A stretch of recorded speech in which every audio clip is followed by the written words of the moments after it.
बिस्मिल्लाहिर्रहमानिर्रहीम। अस्सलाम वालेकुम दोस्तों, आज 15 मार्च 2023 वेंसडे है। इस वीडियो में हम एनालिसिस करेंगे फॉरेक्स मार्केट के तमाम इंपॉर्टेंट पेयर्स का, जिसमें gold, crude oil, natural gas, euro USD, GBP USD, silver और आखिर में इंडेक्सेस NAS 100, US 30 और जर्मन 40 को भी देखेंगे। दोस्तों, सबसे पहले अगर गोल्ड की हम कल की सूरत हाल देखें तो गोल्ड मार्केट रेंज बाउंड रही।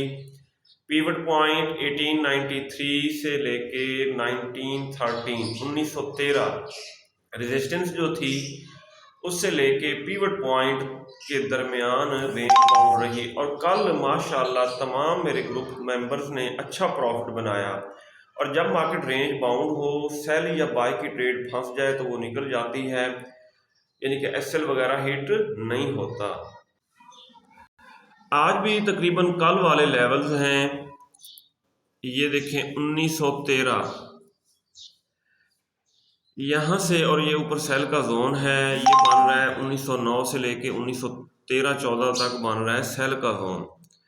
यहाँ से सेल किया जा सकता है आज, और ऊपर स्टॉप लॉस 1917 के साथ।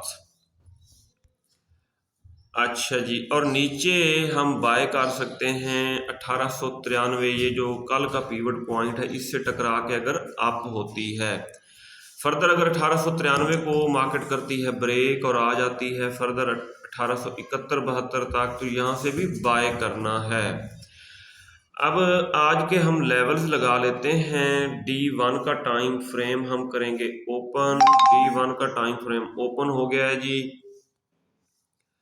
कल मार्केट ने एक छोटी रेड कैंडल बनाई है। ये पुराने जोन्स और लेवल्स कर लेते हैं हम डेल। ये दोस्तों कल एक छोटी रेड कैंडल बनाई है, इसके ऊपर नीचे हम सपोर्ट रेजिस्टेंस लगाएंगे और सेंटर में हम लगाएंगे पीवट पॉइंट। ये देखें, इस रेड कैंडल के बिल्कुल सेंटर में आ गया है पीवट पॉइंट, और ये हमने नीचे लगाई है सपोर्ट। दोस्तों, कल CPI डाटा आया, डाटा डॉलर के हक में था, जिससे डॉलर को महंगा होना था और गोल्ड को डाउन आना था, लेकिन फिर भी खातिर खा गोल्ड मार्केट डाउन नहीं आई। ठीक है, कल का डाटा हॉकिश था, इट मीन उसमें इंटरेस्ट रेट इंक्रीज करने की बात की गई थी। इंटरेस्ट रेट इंक्रीज करने से डॉलर महंगा होता है। और अब 30 मिनट टाइम फ्रेम ओपन करते हैं। हाँ जी, डॉलर होता है महंगा और गोल्ड के डाउन आने के चांसेस रहते हैं। ये लेवल्स को हम थोड़ा और कर लेते हैं जी एडजस्ट।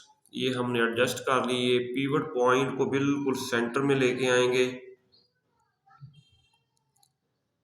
ये बिल्कुल हम सेंटर में लेके आएंगे पीवट पॉइंट को, या ऐसे करते हैं 15 मिनट का टाइम फ्रेम हम ओपन कर लेते हैं, फिबोनाची लगा के देखते हैं, जिससे हमारा पीवट पॉइंट बिल्कुल सेंटर में आ जाएगा। फिबोनाची रिट्रेसमेंट ये रही, ये लो से लेके हाई तक हमने ड्रैग किया फिबोनाची को, और बिल्कुल सही है हमारा पीवट पॉइंट।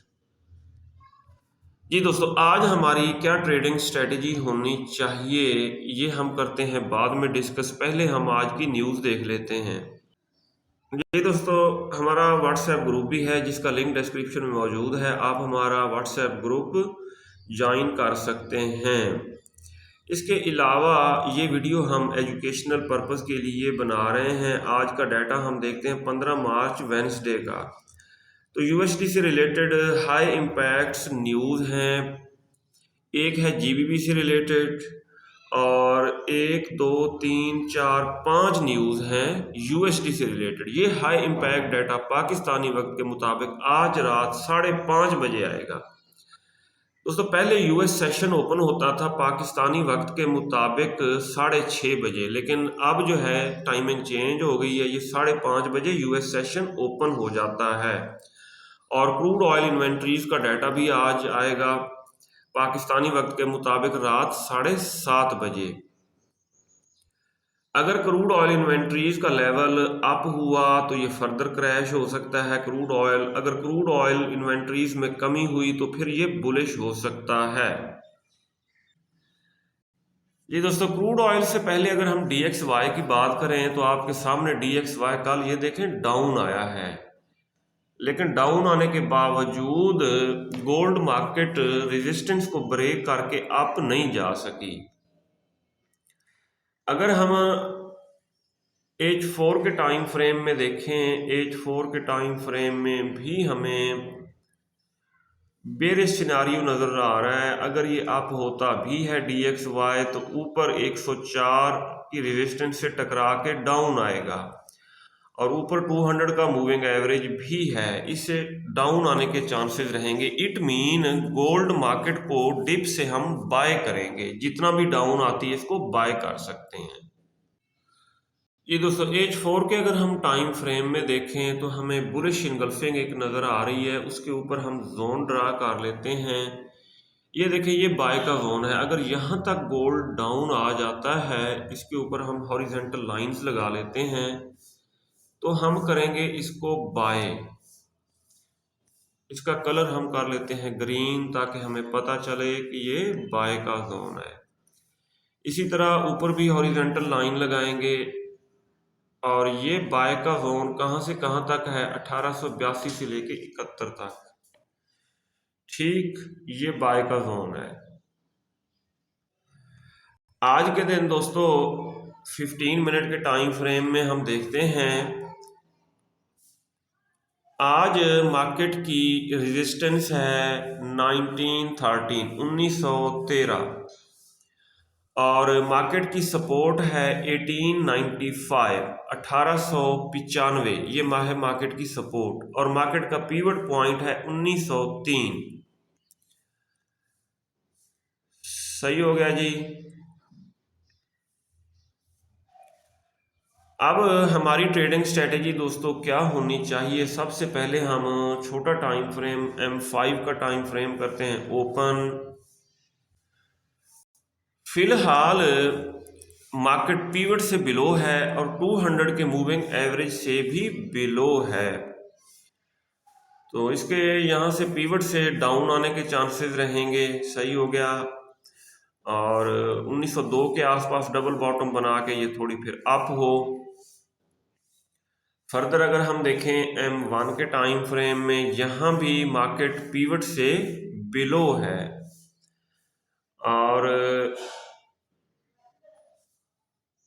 हाँ जी, ये 200 का moving average 15 minute time frame में बता रहा है कि 1895 के आसपास भी आप बाय का रिस्क ले सकते हैं। अब दोस्तों अगर मार्केट प्रीवियस डे का हाई ब्रेक करती है 1913-14 को, रिटेस्ट करके अप जाने लगती है तो हम बाय करेंगे, लेकिन यहाँ पे वॉल्यूम इंडिकेटर लगा लें। अगर हाई को, ठीक है, प्रीवियस डे के हाई को हाई वॉल्यूम के साथ मार्केट ब्रेक करे, ठीक है, फिर बाय करना है। लो वॉल्यूम के साथ ब्रेक करे तो फिर डाउन आ जाएगी और एसएल हिट कर सकती है। इसी तरह अगर मार्केट प्रीवियस डे के लो को ब्रेक करके रिटेस्ट करके डाउन जाने लगती है 1895 को, तो फिर हम सेल करेंगे। ये हो गई सपोर्ट एंड रेजिस्टेंस के मुताबिक हमारी ट्रेडिंग स्ट्रेटेजी। अब हम देखते हैं H1 के मुताबिक क्या सिचुएशन रहेगी। जी दोस्तों H1 के मुताबिक ऊपर बनी है बेरिश इनगल्फिंग।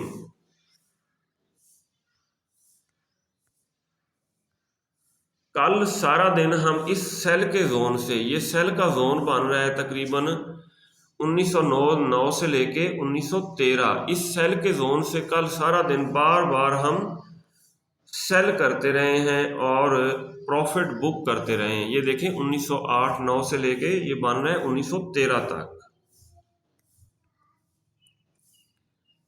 ये बन रहा है सेल का जोन। सही। और बाय का जोन मैंने आपको बता दिया है। बाय हम लंबी बाय और सेफ बाय जो पकड़ सकते हैं वो यहाँ से पकड़ सकते हैं 1882 से लेके 1871। ये बाय का एरिया, यहाँ से एक लंबी बाय पकड़ी जा सकती है और सेल आप कर सकते हैं 1908 से लेके 1913 ये सेल का जोन बन रहा है। एसएल लगाएंगे 1917 का। जब हमारा एसएल हिट हो जाएगा फिर हम सेल की तरफ नहीं बैठेंगे। 1917 के एसएल के साथ 1908 से लेके 1913 यहाँ से सेल किया जाए। और इसी तरह अगर मार्केट लो को ब्रेक करते हुए यहाँ तक आ जाती है फिर हमने करना है बाय, और ज़्यादा चांसेस यही हैं कि मार्केट जो है ना 1900 ये लगाएगी तकरीबन 16, हाँ जी 1916 लगाने के बाद, इसलिए हम एसएल रख रहे हैं 1917 का। 1916 लगाने के बाद मार्केट काफ़ी डाउन आएगी और 1871 लगा सकती है। फिर 1871 के आसपास हम एक लंबी बाय पकड़ेंगे जो जाएगी 1960 तक, और 1960 जब ब्रेक हुआ तो फिर ये 2000 को टच कर सकती है गोल्ड मार्केट। आज की ट्रेडिंग स्ट्रेटेजी का कंक्लूजन यही हुआ कि हमने 1908 से लेके 1913 तक यहाँ से करना है सेल और 1917 का रखना है एसएल। और अगर मार्केट 1906 या 1916 या 1916.50 लगाती है तो फिर यहाँ से एक लंबी सेल बनेगी, फिर ये आएगी तकरीबन 1871 तक आएगी डाउन, और 1871 से हम एक लंबी बाय पकड़ेंगे। सही है। और एसएल 1871 से जब हम बाय पकड़ेंगे तो एसएल क्या लगाएंगे 1863-64 का लगाएंगे। सही हो गया। अब हम देख लेते हैं क्रूड ऑयल को।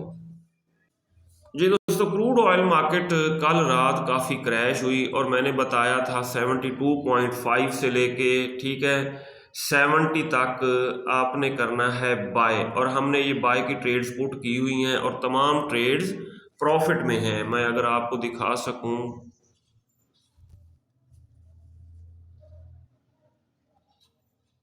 ये देखें, ये हमारी बाय की ट्रेड्स सारी प्रॉफिट में चल रही हैं। अच्छा, अब आपने करना क्या है, आपने कल वाली बाय की ट्रेड्स का प्रॉफिट कर लेना है अभी बुक। ठीक है, प्रॉफिट बुक कर लेना है क्योंकि मार्केट जो है दोबारा डाउन आ सकती है। अगर हम देखें H4 के टाइम फ्रेम में, ये यहाँ पे एक बन रही है बेरिश इनगल्फिंग, इसके ऊपर हम जोन ड्रा कर लेते हैं। ये देखें, ये बनी है बेरिश इनगल्फिंग, ये बन 72.70 से लेके 74.54 ये सेल का जोन बन रहा है। इसलिए 72.70 से मार्केट अगर डाउन आने लगती है तो यहाँ से सेल किया जा सकता है। फर्दर यहाँ से सेल रिस्की हो सकती है 72.70 से। फर्दर ये ऊपर 74.50 तक चला जाता है तो यहाँ से सेफ सेलिंग बनेगी।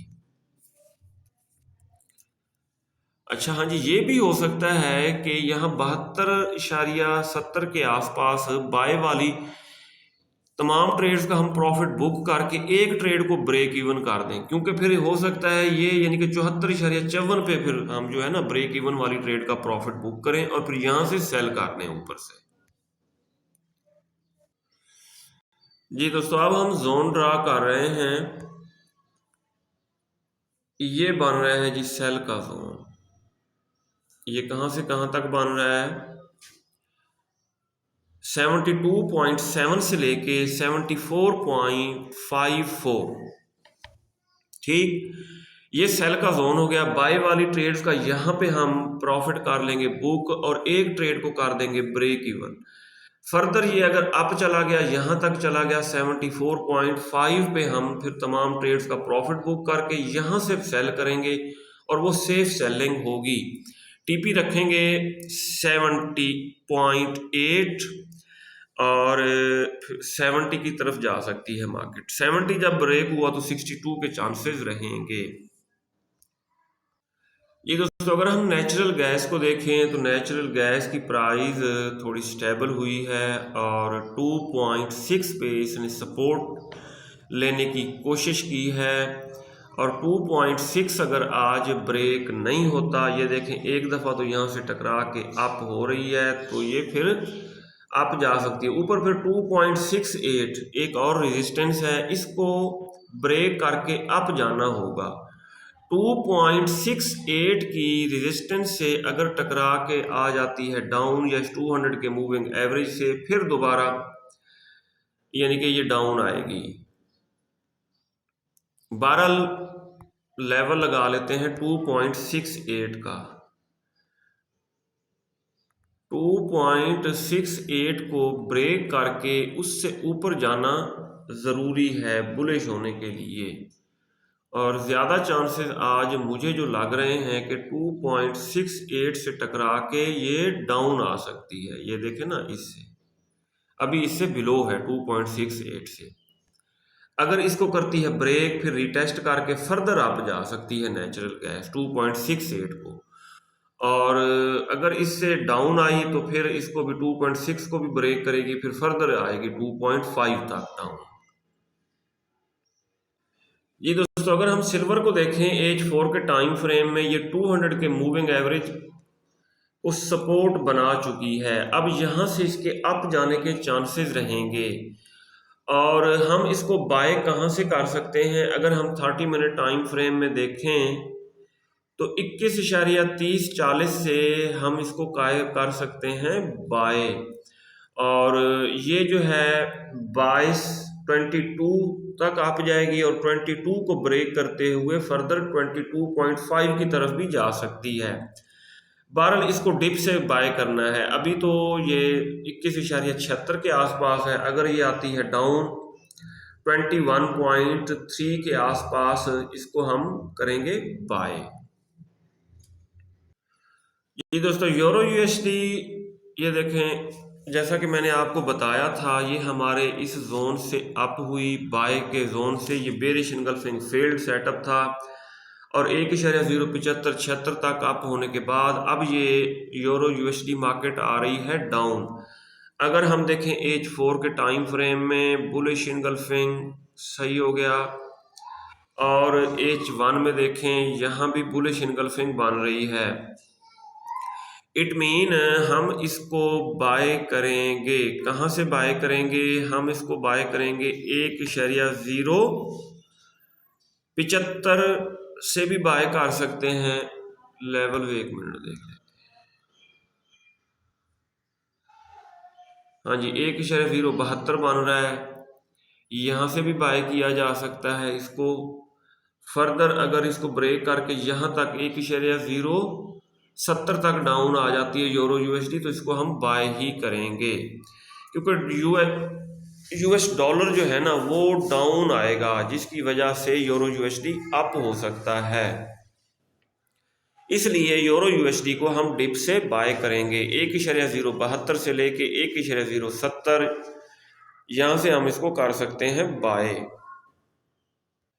ये दोस्तों जीबीपी यूएसडी को अगर हम देखें तो ये मैंने बाय का जोन ड्रा किया था, और इस जोन से देखें मार्केट कितनी अप हो चुकी है, और अब भी अगर ये दोबारा 1.20-21 तक डाउन आती है, ठीक है, इसको डिप से बाय किया जाए, और 1.22, 1.22 और 1.23 की तरफ जा सकती है। लेकिन शर्त यह है डिप से बाय किया जाए। अभी इसने आना डाउन है, क्योंकि ये देखें ना, इचिमोकू इंडिकेटर पीक पे है, और स्टॉकेस्टिक इसको टच करके जब डाउन आएगा तो पहले ये मार्केट डाउन आ सकती है। सेल करना नहीं है क्योंकि बुलिश ट्रेंड में है, डिप से बाय पकड़नी है। जी दोस्तों NAS 100 मार्केट को अगर हम देखें तो हमने एक्सपेक्ट यही किया था कि ये 200 के मूविंग एवरेज से आएगी डाउन, लेकिन इसने 200 के मूविंग एवरेज को क्रॉस किया और अब उसको सपोर्ट बना चुकी है। अब हो सकता है यहाँ पे ये डबल टॉप लगाने के बाद, ये देखें यहाँ पे डबल टॉप लगाने के बाद थोड़ी बहुत आए डाउन, लेकिन है ये बुलिश ट्रेंड में, इसको डिप से बाय किया जाए ठीक है, 12,119.20 से टकरा के अगर ये अप होती है तो इसको डिप से हम बाय करेंगे, और ये बाय का जोन है नीचे। पहले डाउन आएगी और उसके बाद NAS 100, नेस्टेक 100 या यूएस टेक 100 मार्केट के अप जाने के चांसेस रहेंगे। जी, US 30 मार्केट डाउन आई है, और ये देखें ऊपर ये जो जोन था इससे बिलो आ गई है। अब इसको दोबारा रिटेस्ट करके इसके डाउन आने के चांसेस मुझे लग रहे हैं। ठीक है, अगर इस जोन में आती है ना, अप होती है, इस जोन में दोबारा डाउन आती है, और यहाँ पे 200 का मूविंग एवरेज भी है, यहाँ से ये दोबारा डाउन आ सकती है। बहरहाल फिलहाल अगर हम देखें D1 के टाइम फ्रेम में देखते हैं, हाँ जी, इस कैंडल ने ये देखें नीचे विक छोड़ी है, और पहले मार्केट अप हो सकती है, और यहाँ से टकरा के 32,937 से टकरा के डाउन आने के चांसेस रहेंगे। जी, जर्मन 40 पहले तो काफ़ी क्रैश हुई, डाउन आई, लेकिन अब कुछ रिकवरी हुई है, और यहाँ से ये देखें सपोर्ट बना के 15,143 से ये अप होने की कोशिश कर रही है, और हो सकता है ये अब डबल टॉप लगा के थोड़ी बहुत डाउन आए। ये था दोस्तों आज का एनालिसिस। अपना बहुत सारा ख्याल रखिएगा, मैं दुआओं में याद रखिएगा। अल्लाह हाफिज़।